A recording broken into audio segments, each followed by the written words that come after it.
Today, I'm going to give you 10 years of option selling knowledge I had to learn the hard way through trial and error, but you're going to get in this short period of time we have together so you can succeed faster and make less mistakes, which means more money in your pocket.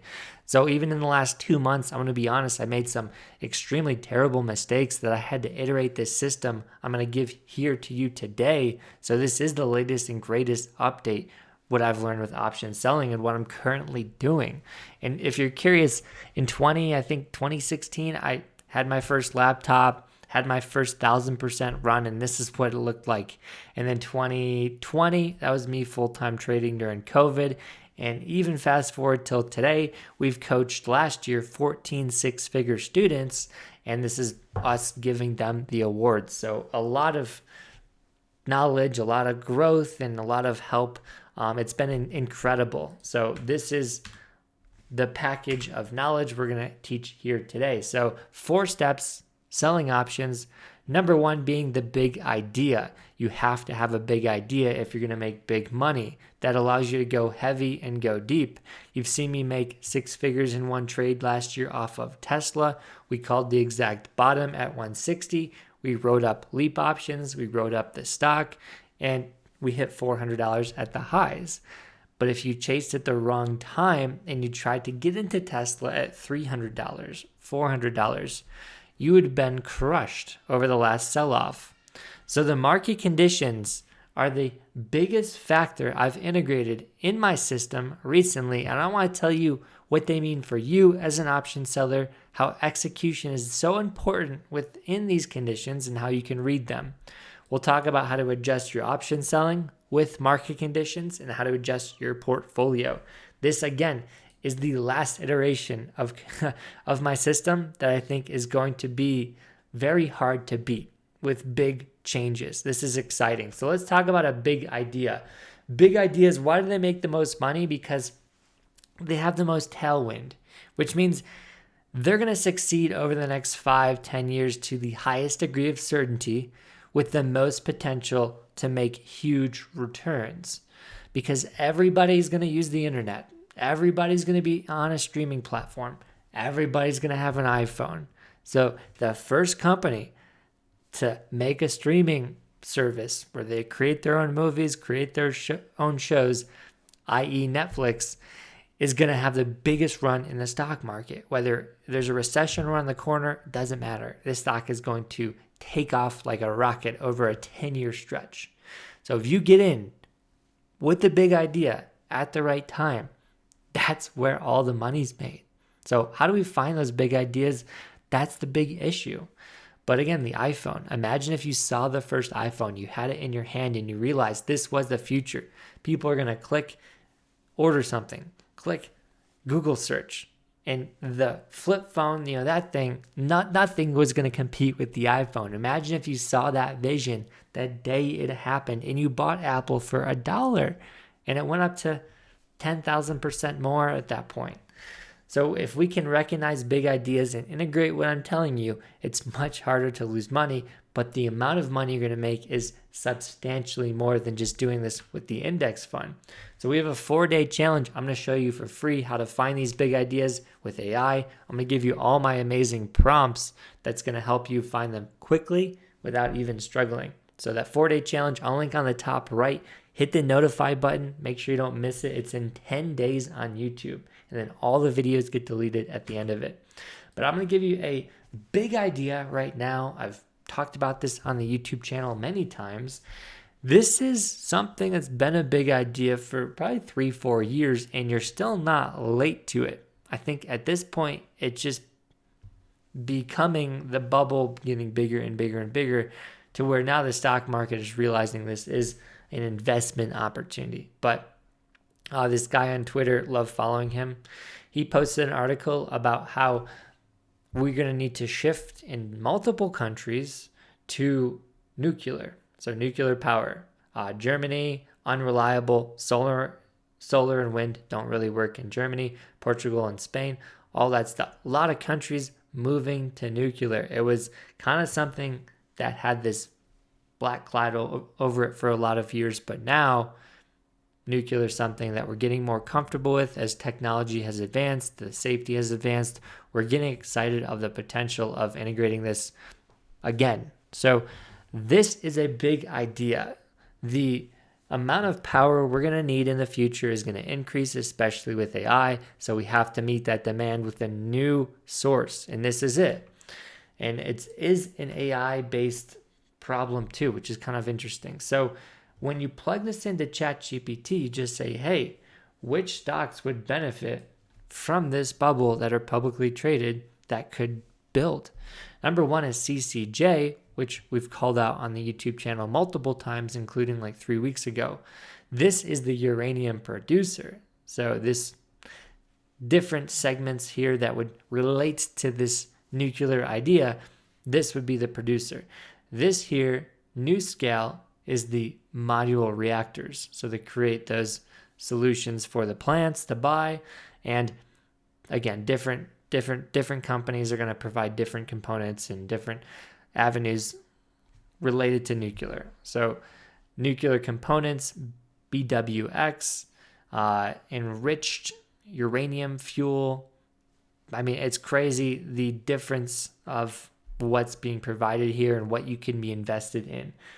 The point is you can be a little diversified in this space if you want, but there's been so much potential just recently off of these stocks. OKLO, I was saying anytime we go into a bull market, the smaller cap companies kind of rip. OKLO is a nuclear-based stock that went up during this last 2-week cycle, 46%. But I'm going to tell you in this video how to relate this to your portfolio, relate this to option selling so you could safely make money.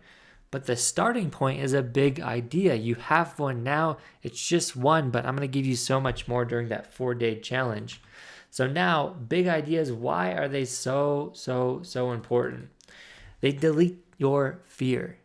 Delete your fear of owning the stock, owning it for a loss. And how do you react in those situations where you have to watch a losing trade or you have to watch a market pull back? Instead of fearing that and instead of seeing that and selling your positions at the bottom, if you have so much conviction and you've deleted your fear of that stock being a dud for a long, you would be adding to that position when it got cheap, whenever it got discounted, whenever the market was irrational, because you know in 5 years that discount is going to look like pennies compared to where it's going to be. You know, you're going to see a $5 pullback on, let's say, OKLO. Like this most recent pullback went from 27 to 18. That's like $9. But this stock could easily be at 200, 300. So what's $5 when we're $200 higher? Like, it's going to be pennies compared to where it's at in the future because you have that vision. So big ideas are so important because you're not sweating the small stuff day to day, this year. In the next 5 years, this is a big runner. And your goal is just to accumulate as much as possible. So when you sell puts, you get excited to own. That's number one. When you sell puts, you have the intention of owning. There's no more of this willy-nilly, I'm going to sell a put, I'm just going to collect income, I'm going to be in cash, it's going to be so much fun. No, you have to be selling puts to own intentionally, especially with this strategy. That's what's going to unlock. And when the market gets cheap, you add. And when you're down and you're waiting, you just stay patient because you know these big ideas play out in the long term. So big ideas are so important for all those reasons. Now I want to go over market conditions. How do you manage your money? How do you manage your portfolio? This is so big because I would have maximized a lot more of the profit, made less mistakes if I listened to this strategy during the last market crash. So I'm not saying this option selling system is crash proof, but it's more maneuverable in a crash if you listen to what I'm going to say. So these big ideas, they still have moments of greed and moments of fear. OKLO had moments where it went up 1,000, 2,000%, and then it dropped most recently 70, 60%. So how do we know those moments? It's really just based off greed and fear. How do we read those? Pretty simple. You just use RSI. It's the indicator we give all the coaching students just to stare at, because it's just an easy way to understand how you should be positioning yourself. So a real easy read on this is anything over 65 or 70. You want to be reducing position, which means reducing your stock. And your goal is to own stock at the end of the day on these plays. That's why this idea of selling puts to own is so important. You have to sell puts to pick up stock if you want to maximize these 1,000% rallies. We see this area here in the middle, let's call it like, 45 to 65. This is where it's like tradable. You have your stock, but you also want to sell puts for income. So in this area, it's like you could go either way. And I'm going to kind of explain what that means. But you have three things you're going to do in the market. You're going to own stock, you're going to sell puts to own stock, you're going to sell puts for income. Those three things are going to be what we're trying to do in these three regions. In this blue region, you're doing all three, which is the confusing part. But it's mostly just you're trading your position around, if anything. And then the bottom region is where you're just hammering out the stock. You're trying to own the stock. You're trying to sell puts to own the stock. Your goal is to build the bag if you're anything under 45 on RSI. You might ask, hey Matt, what time frame is this? It's the weekly. So make sure you know that the market conditions are based off the weekly. So going into depth one more time, extended market conditions, again, for the weekly. I'll just make sure I drop this here. This is weekly. I know I'm going to get questions on this. Market conditions are to be understood on the weekly. Extended market, what does that mean? It's anything over 65, 70. Extended. Greed. Everybody's chasing. You want to reduce holdings for stock. You want to increase cash. This extended market, you want to be getting ready for the pullback. You want to be taking profit off the table. You should have been making money by the time you hit that extension, not getting in, breaking even. If you're extended and you're just breaking even, that's a red flag. You want to be getting out after you developed a bag of stock for a long time. So reducing that bag of stock, increasing cash is your goal. Now the normal market, the middle range from 45 RSI to 65, you're going to try to keep the bag. So you're keeping the bag to the last push. So you push to 70 RSI. So you're looking for that bag to just be held and you don't want to lose it. Don't lose the bag in the middle of the range. Middle of the range here, the blue, the worst thing you can do is not take advantage of that last final push. So OKLO here, this region here, you don't want to be missing out on that next move. This is where all the money was made for 100% return. So 100% in 3 weeks, you got to be crazy to miss out on that. So just don't be losing the bag in the middle here. We want to focus on, with our cash available, selling puts for income. So there's a balance here where you're doing, like I said, doing all three. I'll show that in a moment, but you're going to be selling puts for income, but you're also going to be selling puts to increase the holdings if you don't have any. So if you don't have any stock, if you don't have enough stock, you're going to sell puts a little bit more aggressively, which we'll define later. The last market, which is totally flipped from greed to fear. Everybody's selling, everybody's nervous, the stock is dirt cheap. This just happened with OKLO down here. Basically, that last sell-off has annihilated a lot of stocks. This was trading at 20. You could have made 100% just recently off that push. And again, this is not the final move. To me, this is still the middle of the move for OKLO. When we're at that cheap moment, you want to increase your holdings fast. And we'll show you how to do that in a second. But you want to get the bag, develop the bag of stock, because you want to offload that bag at a much more extreme level because you bought it so cheap. You don't want to be in cash. Try to clear that cash, put it to work. and you want to focus on income second. So like you're not trying to sell puts to not own. You're trying to sell puts to own the stock as fast as possible in cheap market conditions.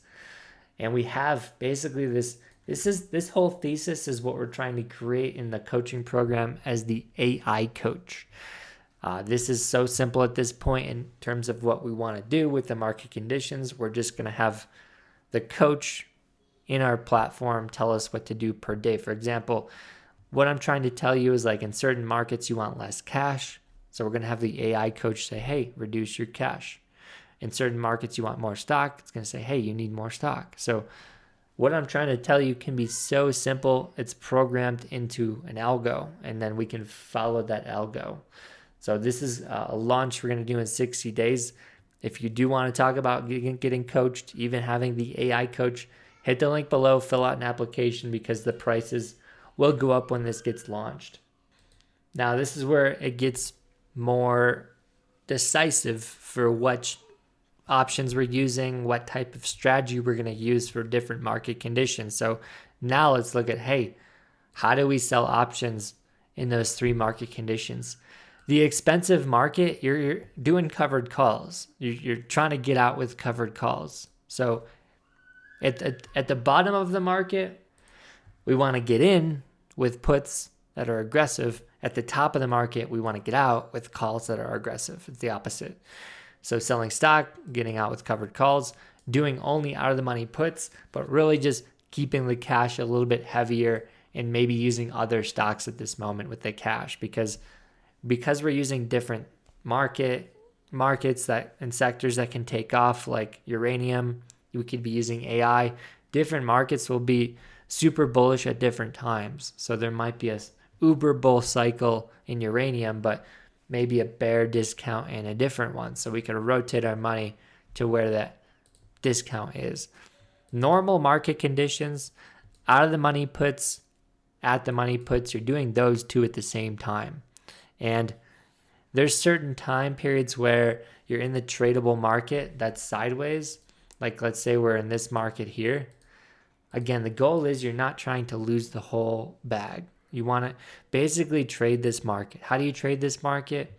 Let's say you have $80,000 of stock and you want to get to 100,000. That's like your max mentally you want to own. What you would do in this market at sideways, because we were sideways for about 10 weeks, you make more money selling options because there was no appreciation, right? So the idea here is the discounted moments where we're maybe dropping in a day or 10 days, you want to up your stock allocation by selling puts at the money, in the money. And then as you sell puts through the chop, you eventually get to points where you own stock and your stock holding gets to $100,000. And you can always shave that, like let's say higher holding amount down in the tradable moments back to 80. So you just basically go from stock to covered calls and then you reduce from that standpoint, but you're not doing covered calls on the whole thing. So if you can move your portfolio with puts and calls, you can trade I would say a $20,000 very small position, but you can make so much money. You're doing at the money covered calls, at the money puts. I mean, you can make bank doing that because I'll show you the difference. It's night and day if you can be aggressive and sell puts to own. So the other thing is that the cheap market, you want to be buying stock, selling puts aggressively, no covered calls.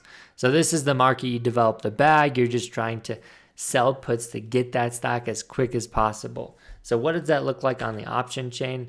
So if we look at OKLO, here's basically the RSI, so you can see what it is.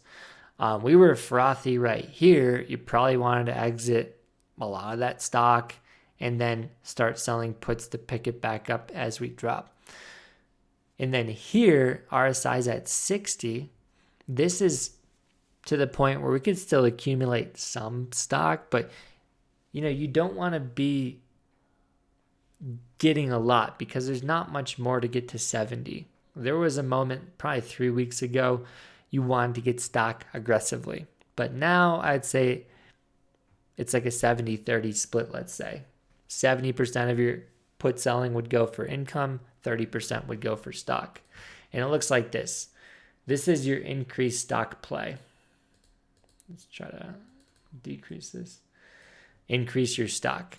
So like I said, OKLO, a little extended.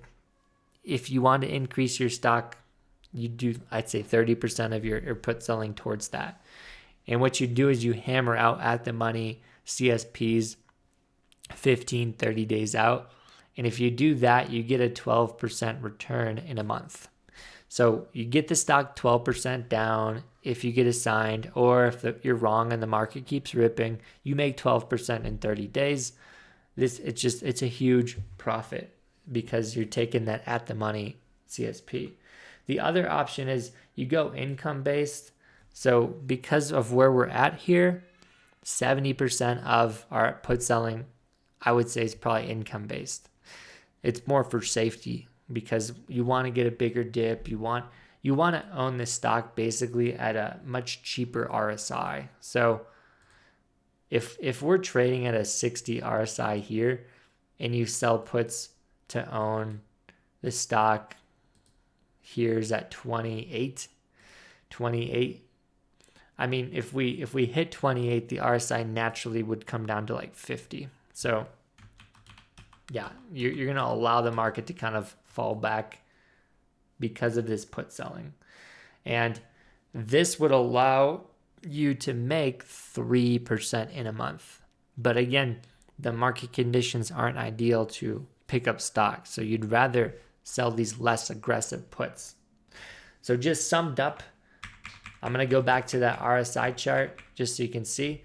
There's moments in the market where, like we're at 60 for OKLO, you adjust which puts you sell.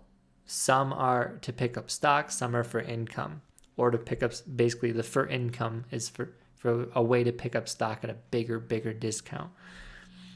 And if we drop lower with RSI for OKLO, we would just increase the amount of puts we sell to pick it up. So that threshold's always adjusting. And your goal is to own the stock as cheap as possible with the RSI cheap as possible. And that's where you make the biggest returns, like we saw in 3-4 weeks, 100%, 50.